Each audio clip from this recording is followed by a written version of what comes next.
ভাই না? এই চান্দা ভাই, আরে আপনি চান্দা ভাই না?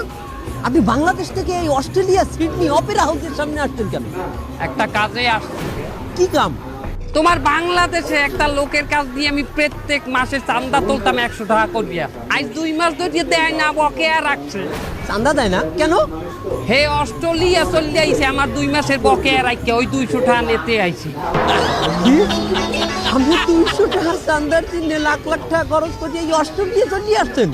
এই লাখ লাখ টাকা কোনো ম্যাটার না, ওটা সেন্টিমিটার, বুঝছো? এলাকার লোকের লোকে আমি থাকতারি না, আমার খালি ভ্যাঙ্গায়। আমারে বলে আপনার চান্দা না দিয়ে এইটা ধরাই দিয়ে গেছে এইটা। আচ্ছা ঠিক আছে চান্দা ভাই, আমি এখন যাই। এই খারাও, তুমি কি করো? আমি আমি ব্যবসা করি। দে দে মানে কি দিব? কি দিমু বলছো না, চান্দা দিবি। চান্দা তুই যে দেশি থাকো, ব্যবসা করলে চান্দা আমাকে দেওয়াই লাগবে। চান্দা ভাই আমার একটু কাম আছে, আমি আইতে আছি। এই, এই,